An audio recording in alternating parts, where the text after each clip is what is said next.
দর্শক, স্বাগত আজ দুপুরে। আপনাদের সঙ্গে আছি আমি নুসরাত সাওম। সবাইকে শুভেচ্ছা জানিয়ে শুরু করছি আজ দুপুরের আজকের আয়োজন। আজ থাকছে সংস্কৃতি, এনটিভি অনুষ্ঠান সূচি ও দুপুরের অতিথি। প্রথমেই থাকছে সংস্কৃতি। ধানমন্ডি আলিয়াস প্রসেসে অনুষ্ঠিত হচ্ছে শিল্পী আরহামুল হক চৌধুরীর 20তম একক ক্যালিগ্রাফি প্রদর্শনী দলিলের দৃশ্যপট। প্রতিদিন বিকেল 3টা থেকে রাত 9টা এই সময় প্রদর্শনী চলবে 26 এপ্রিল পর্যন্ত। দ্য ইলিউশনস গ্যালারিতে অনুষ্ঠিত হচ্ছে 50 জন দেশ বরেণ্য ও প্রতিশ্রুতিশীল শিল্পীর 50টি শিল্পকর্মের প্রদর্শনী গ্রীষ্মের রং। প্রতিদিন বিকেল 3টা থেকে রাত 11টা এই সময় প্রদর্শনী চলবে 28 এপ্রিল পর্যন্ত। গুলশান 2-এর 87 নম্বর রোডের 8 নম্বর বাড়ির 7ম তলায় অনুষ্ঠিত হচ্ছে চিত্রশিল্পী হারুনুর রশিদ টুটুলের 2য় একক চিত্রকলা প্রদর্শনী ভঙ্গুর সহাবস্থান। প্রদর্শনী চলবে 23 এপ্রিল পর্যন্ত। এবার এনটিভি অনুষ্ঠান সূচি। এবার জানিয়ে দিচ্ছি আজ রাতে অনুষ্ঠান সূচিতে কি কি থাকছে। সন্ধ্যা 6:15 থাকছে সমসাময়িক বিষয় নিয়ে অনুষ্ঠান সংলাপ প্রতিদিন।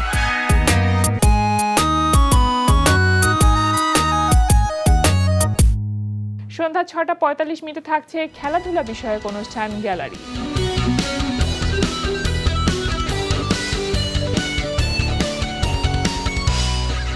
রাত 8:20 থাকছে রান্না বিষয়ক অনুষ্ঠান ফুড ক্যারাভান। রাত 9:30 থাকছে মুসাফির রনির পরিচালনায় ধারাবাহিক নাটক জোনাকির আলো। তুমি বুকে হাত দিয়ে বলতে পারবা যে এরকম কিছু একটা হবে না? শোন, আমি তোর মাথায় হাত রেখে বলতেছি এসবের কিচ্ছু হবে না। ভাইয়া তুমি সত্যি বলছো? কি রে রূপা, কাল তো বাড়িতে যাবি, খুশি লাগছে না? খুশি তো লাগতেছে, আমার ভয়ও লাগতেছে। ভয় মানে বুঝলাম না, আমি তো ভাইয়ের সাথে কথা বলছি, কোনো ভয় নাই। সুরজ যে কই যাইবো? কই যাবে আবার? সুরজ আর তুই তো শ্বশুর বাড়িতে যাবি। আমার তো এইখানেই ভয়। আমাকে ভাইরা তো মাইনে নিল, তো সুরজের ভাইরা যে কি করবো। রাত 11:30 সরাসরি সম্প্রচার হবে টক শো এই সময়।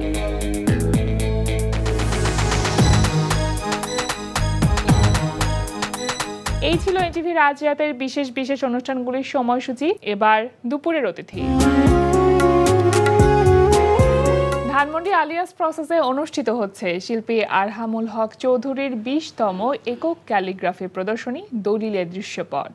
প্রিয় দর্শক, আমাদের আজ দুপুরের অতিথি চিত্রশিল্পী আরহামুল হক চৌধুরী।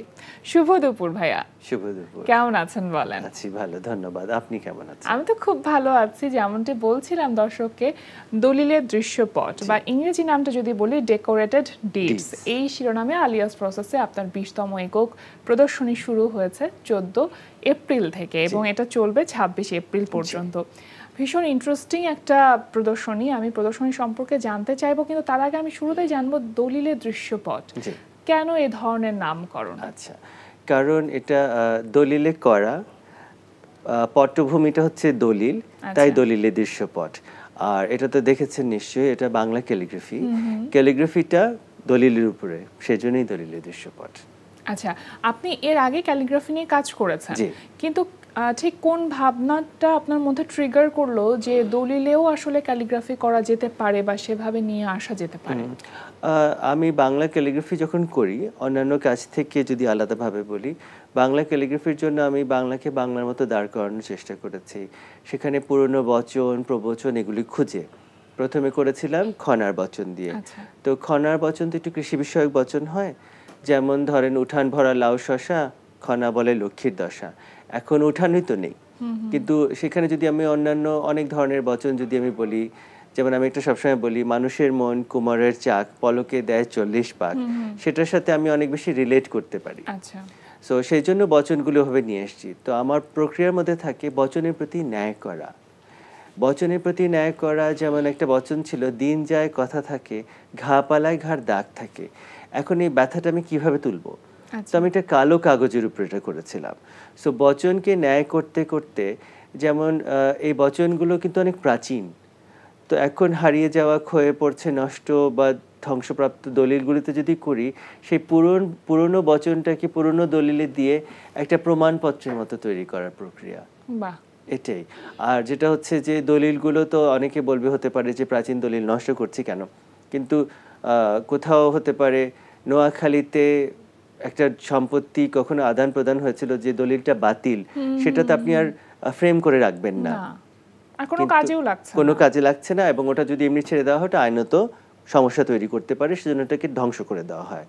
সো ওটাকে যদি আমি ওটার উপরে ছবি আঁকি, সেটা আসলে একটা পিছন থেকে যে সইটা দেখা যাচ্ছে, কিছু দেখা যাচ্ছে, নান্দনিকতা তৈরি হচ্ছে, ভীষণ ভাবে তৈরি হচ্ছে। আমি যেহেতু পুরনো জিনিস পছন্দ করি, আমরা সবাই করি, তুলে ধরবার একটা ব্যাপার যেটা থাকে। কিন্তু এত পুরনো দলিলগুলো আপনি কিভাবে আসলে কালেক্ট করেছেন, বা কত বছরের ধরে সংগ্রহ করা হয়েছে দলিলগুলো? আমি আসলে একদম ছোটবেলা থেকেই কালেক্টর। সব বাচ্চারা করে না স্ট্যাম্প, কয়েন, সেই ধারাবাহিকতায় আমি পুরনো অনেক জিনিস কালেক্ট করতাম, সেই ধারায় এটা এসছে। আমার যেহেতু আমি এখনো পুরনো বাড়িতে থাকি, আমাদের সম্পত্তিগুলো খুব পুরনো, আমাদের এখানে এটা ওটা ছড়ানো ছিটানো ছিল। আমার বাবাও লয়ার ছিলেন। আমাদের যে পুরনো প্রপার্টিগুলো, একটা পুরনো প্রপার্টির দলিল আমার কাছে এখনো আছে, পার্চমেন্ট বেশ বড়, ওটা মিড 1800s এর। আচ্ছা। সো ওইগুলো দেখে আসলে খুব মনে হতো ওটা বাধাই করে তো কেউ রাখবে না, ওটা আপনার কাছে কোনো আগ্রহ আসবে না, কিন্তু ওটার উপরে যদি একটা ছবি থাকে, ওটা ছাপিয়ে আপনি ওটার পিছনে হতে পারে দেখে মজা পাবেন। আচ্ছা, ক্যালিগ্রাফি গুলো কি করা বা কি মাধ্যমে আপনি আসলে মূলত সবগুলো কাজ করেছেন? এখানে আসলে কাগজগুলো যেহেতু খুব ভঙ্গুর এবং খুব মানে কি বলবো, খুব যত্ন নিয়ে হ্যান্ডেল করতে হয়, অ্যাক্রিলিকে করা।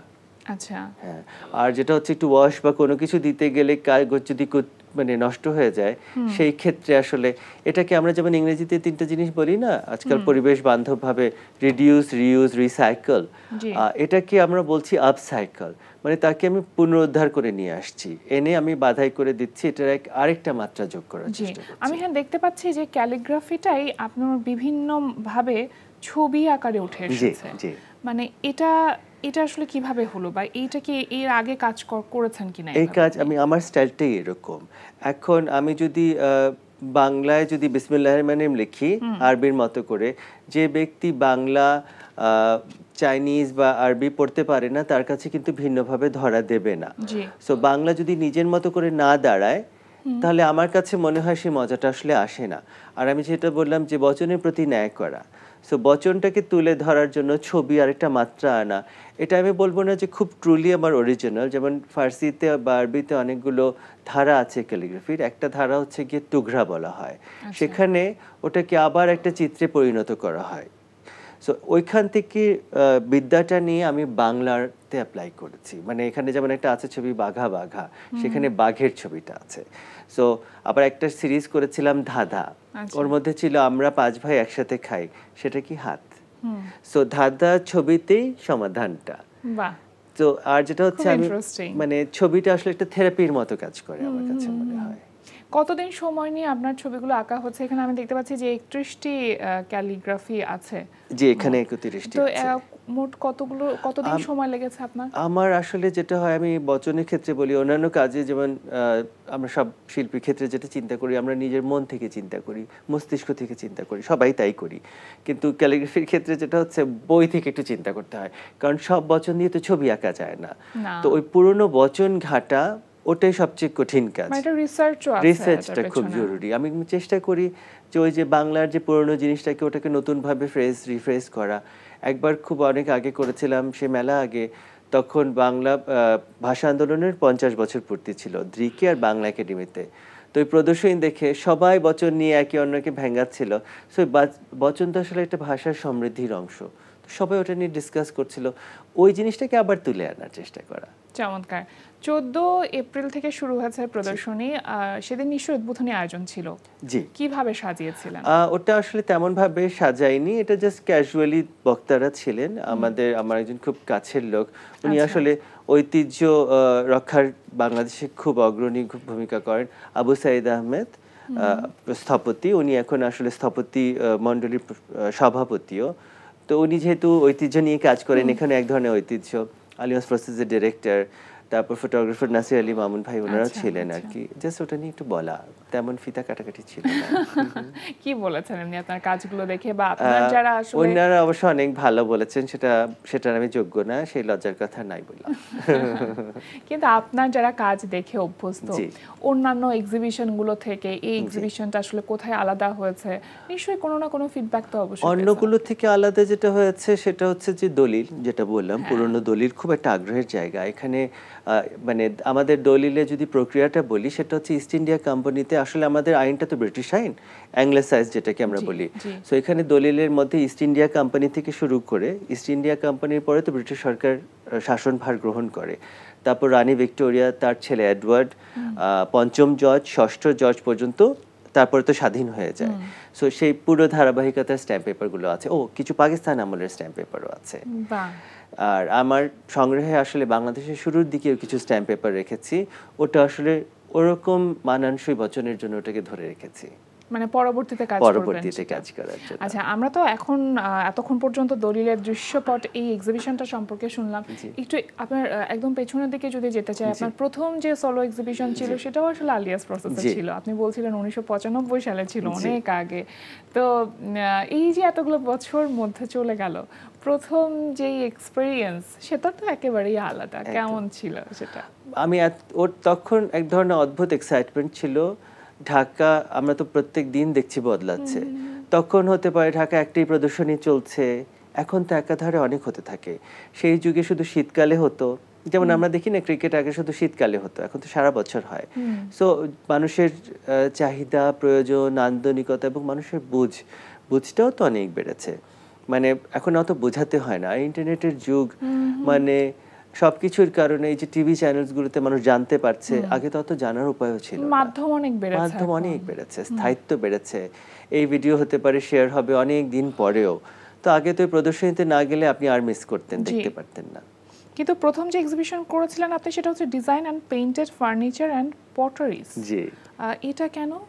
ওটা যেটা হচ্ছে যে আমি খুব বিশ্বাস করি আসলে সামগ্রিকতায়, যেটা আমি মনে করি যে আমরা স্বাধীনতা পেয়েছি শত বছরের উপরে, বা আমরা কিন্তু পুরো একটা পৃথিবী থেকে বিচ্ছিন্ন না পুরো।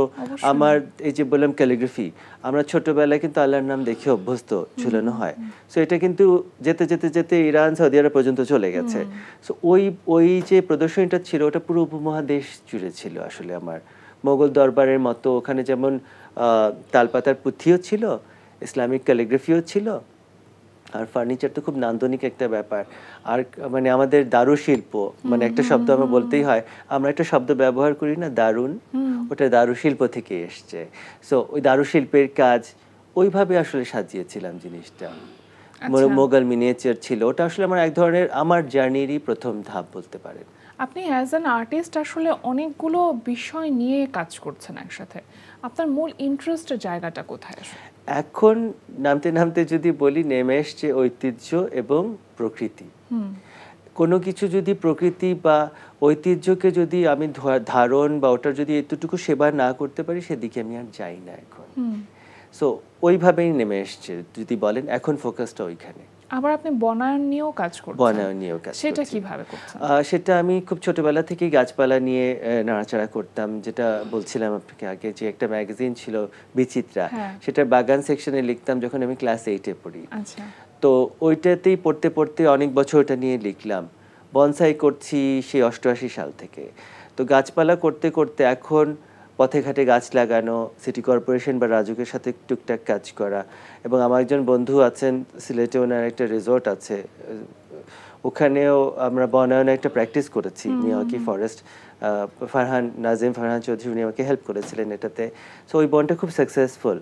তো ওখানে একদম দুর্লভ যে হারিয়ে গাছগুলো যাচ্ছে, ওগুলোকে ফেরত আনা, খুঁজে আনা।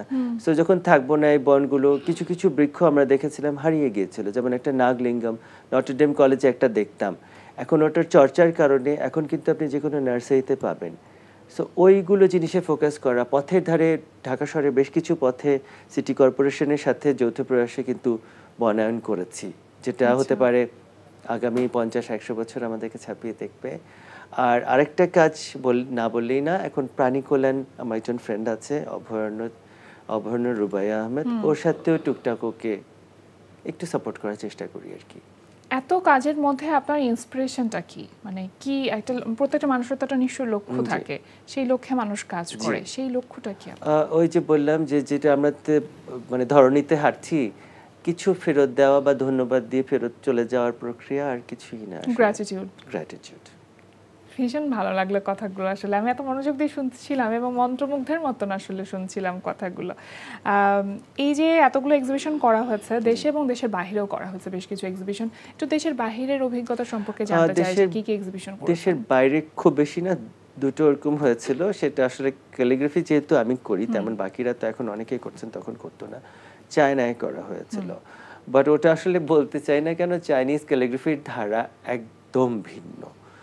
মানে ওদেরটা হচ্ছে যে ওদেরটা অনেকটা আমাদের যেমন ভারতীয় রাগ রাগিনীর মতো ধরা দেয় না ওরা। আমরা যেমন এইদিকে আমরা ওটা বলি না, আমরা রেস পেইন্টার, আমরা ধরে কাজ করি।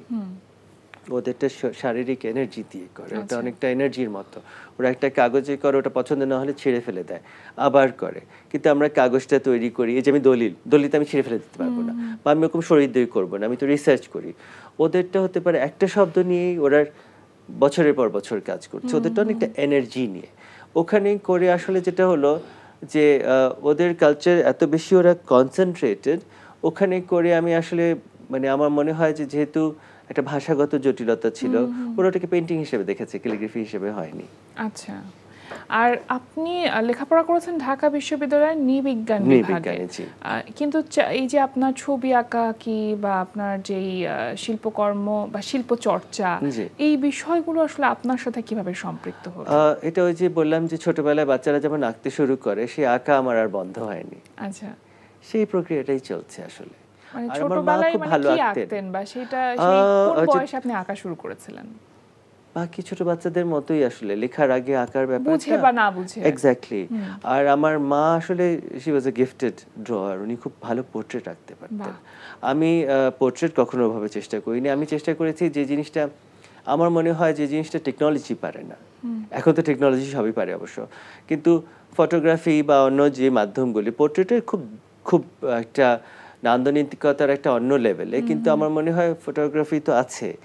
যেমন ক্যালিগ্রাফি তো আসলে ক্যামেরা দিয়ে করা যাবে না, বা ভাস্কর্য তো ক্যামেরা দিয়ে করা যাবে না। তো সেই হিসেবে আসলে আমি চিন্তা করি, আর এখন একটা জিনিস আমি চেষ্টা করি শুরু থেকেই, যে জিনিসটা অন্য কেউ করেনি সেই এক্সপেরিমেন্টটুকুই করা, সেই ধারায় এটা করা। যেমন আমি ভাস্কর্য যেটা করেছিলাম, ওখানে সিরিজ অফ ফোয়ারা করেছিলাম, ভাস্কর্যের ফোয়ারা, যে হারিয়ে যাওয়া আমাদের যে যেমন গঙ্গার অবতরণের ছবি, বা তানসেন আমরা জানি গান গেয়ে বৃষ্টি নামাতেন, সেই ভাস্কর্যগুলো ধারণ করার চেষ্টা করতাম সিআরপিতে, ওই পক্ষাঘাতগ্রস্তদের পুনর্বাসন কেন্দ্র। ওখানে আমি বহু বছরের ভলেন্টিয়ার, ফেলে দেওয়া লোহাগুলো দিয়ে বানিয়েছিলাম। কোনো একটা এক্সিবিশন করবার আগে আপনার আসলে পরিকল্পনা কতদিন আগে থেকে থাকে বা কি বিষয়গুলো মাথায় কাজ করে? সেটা হচ্ছে যে কোন মাধ্যমে করছি সেটার উপরে। এই ক্যালিগ্রাফিটা যেমন আমি নিভৃতে বাসায় যখন ইচ্ছা করতে পারি, কিন্তু ভাস্কর্যের জন্য তো আসলে বিশাল সেটআপ লাগে। আর আমি তো ওটা করছি আপনার ওই যে বললাম সিআরপিতে, মেটাল ওয়ার্কশপ, যেখানে মোবিলিটি এইডস বানানো হয়, হুইল চেয়ার, লং ট্রলি। তো ওখানে যাতায়াত, কাজগুলি জমা হওয়া, ওটার জন্য একটা প্রক্রিয়া থাকে। মানে এক একটার আসলে এক এক রকম। ফার্নিচারে যেমন নিজে তো একা না, কাঠমিস্ত্রির সাথে করতে হয়, তো এক একটার জন্য এক এক রকম সময়। ছবি আঁকা তো মানে সব শিল্পীরাই নিজের মতো করে আঁকতে থাকেন, এক একটার জন্য এক এক রকম। দিনের কোন অংশটুকু আপনি রেখে দেন আসলে ছবি আঁকা আঁকি করবার জন্য? বাকিদের মতোই আমি রাত জাগতে পছন্দ করি, তো রাতেই ছবি আঁকা হয় বেশি। আর সকালবেলা বা এই যে নেচারের মধ্যে থেকে অনেক সময় হয় না, অনেক শিল্পী আছেন যারা নেচারের মধ্যে গিয়ে ছবি আঁকতে ভালোবাসেন, হয়তো পাহাড়ে কিংবা সমুদ্রে। আপনার ক্ষেত্রে সেটা হয় কি? আমার ক্ষেত্রে যেটা হয়, আমি নোটবুকে মোটামুটি পয়েন্টসগুলো নিয়ে আসি। আমি ওই প্রকৃতিতে গিয়ে ওভাবে দেখে আঁকা, ওই প্র্যাকটিসটা মানে আউটডোর পেইন্টিং ওভাবে আমি করি না সাধারণত আর কি। আমার কাছে মনে হয় যে মানে যখন প্রকৃতিতে যাবে, মানে বাইরে একটা প্র্যাকটিস আছে না, বেড়াতে গেলে বই নিয়ে যায় পড়ার জন্য, তো দেখবো কোন সময় বই থাকে, যদি স্টাক হয়ে যায় কোথাও। কিন্তু ওরকম আমি আসলে খুব ভালো মতো দেখে, আর এখন তো ছবি তুলেও আনা যায়। বাট বাইরে আঁকার যে ওই যে আউটডোর পেইন্টিং এর যে প্র্যাকটিসটা আছে ওটা খুব ওয়ান্ডারফুল, ওটা একভাবে সবসময় শিল্পীরা করেছেন, আমার ওভাবে করা হয় না। আপনি তো বাংলা ক্যালিগ্রাফি নিয়ে প্রথম কাজ করেছেন প্রবাবলি বাংলাদেশে, তো তার পরবর্তীতে তো এখন অনেকেই আছেন যারা বাংলা ক্যালিগ্রাফি কাজ করছেন, তো যারা এখন কাজ করছেন তাদের কাজগুলো দেখে কি মনে হয় আপনার? মানে আমারটা তো আমি একটা স্টাইলে ধরে ফেলেছি, আর বাকিরাও তাদের মতো করে বিভিন্ন রকম এক্সপেরিমেন্ট, অনেকে ডিজিটাল ফর্মে খুব করছেন সুন্দরভাবে, টাইপোগ্রাফির অনেক সুন্দর কাজ হচ্ছে। তো আমিও যেটা বললাম, আমি পুরনো বচনগুলো নিয়ে করছি, পুরনো বচনকে একটা মোটিভে ঢালার চেষ্টা করছি। আমার এখানে ক্যালিগ্রাফিটা অনেকটা নলেজ বেসড আসলে আমি বলি, মানে রাদার দেন ওটার স্টাইলাইজেশন থেকে আমি আসলে রিসার্চ বেসের উপর জোর দিয়েছি। আপনাকে অসংখ্য ধন্যবাদ ভাইয়া আমাদের আয়োজনে এসে সময় দেওয়ার জন্য, আর আপনার সকল কাজের জন্য শুভকামনা রইল। ধন্যবাদ আপনাকে, ধন্যবাদ এনটিভিকে, এবং ধন্যবাদ সকল দর্শককে। প্রিয় দর্শক, আমরা চলে এসেছি অনুষ্ঠানের শেষ প্রান্তে। অনুষ্ঠান সম্পর্কে আপনার মতামত জানাতে মেইল করুন আজ দুপুরে @ntvbd.com-এ। বিশ্বের যে কোনো প্রান্ত থেকে যে কোনো সময় আজ দুপুরে দেখতে ভিজিট করুন আমাদের পূর্ণাঙ্গ ওয়েব পোর্টাল www.ntvbd.com। এছাড়া এনটিভির সব জনপ্রিয় অনুষ্ঠান ও খবরের আপডেট পেতে ভিজিট করুন আমাদের ইউটিউব চ্যানেল ও ভেরিফাইড ফেসবুক পেজে। সবার মঙ্গল কামনায় আজকের মতো এখানেই শেষ করছি। শুভ দুপুর।